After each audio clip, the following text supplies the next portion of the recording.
Well, all right. Since I'm in Central Park today, I thought it'd be a good time to tell a good old-fashioned Central Park story. There's a lot of interesting things when you're doing a show in Central Park. A lot of interesting logistics that's got to happen, that's got to go on. And sometimes not everything goes as planned. I was here many years ago doing this fella whose name is Bocelli, and he's an opera dude. He's a little annoying. I don't know if this music's going to take off. Right? And as you can see in the big stage behind me, I was waiting to get the stage. And what I mean by waiting to get the stage, I'm waiting for all the lighting people to get their junk out of my way so I could start running some audio cables. Now, we always say in the business that there's a reason that the lighting stuff is made out of aluminum, and that's so it doesn't rust while we're waiting for it to get out of our way. Absolute true story.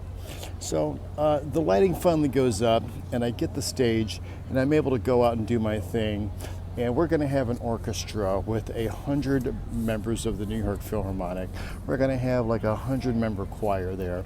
And you know what that means to me? That's 100 mic cables for the orchestra. There's going to be 100 chairs. There's going to be 100 music stands. There has to be electrical for all the music stand lights. I mean, it's going to be just thousands of cables on the stage, right? But when the lighting rig goes up and I go out there, I have the very first cable, and I drag the cable out there. I drag the cable out to the very first one, and the stage manager comes up to me and goes, "Whoa, whoa, whoa, whoa, what are you doing?" I said, "What am I doing?" I said, "I'm running these cables." He goes, "Yo, you can't have these cables out here. It's the audience will see it." I said, "Sir, do you have any idea how many cables are going to be on this fucking stage by the time we get done with it?" He goes, "Oh, no, you can't do it." I said, "Well, what do you want to do? Put a hole in the stage and run the cables up?" He goes, "You could do that?" I said, "Oh, you could do it. You could authorize it. You're going to have to purchase one of these decks, one of these 4x8s from the staging company, and then you have to get some stage hands to come drill a hole through it. We'll pop the cable up through there." He goes, "Well, that's the way we got to do it. We can't have these cables here." So, all right. So I get a stagehand who's a quick finger with the drill, puts a hole through the deck. I pop up my 2 cables through up this hole.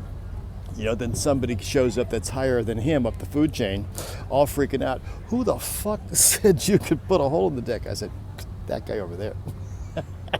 Right? And he got all berated from it. And, my prediction came true. We ended up having, just thousands of cables all over the stage. Right? And then it came to a point where they had to move the orchestra, the conductor dude. They had to move him upstage a little bit, and it would have been right over my little hole with those 2 little cables. And I said, "What do you want to do about this, Chief?" "I think we're going to end up need another hole, and it's got to be in another deck." And the guy wouldn't back down from his ridiculous position.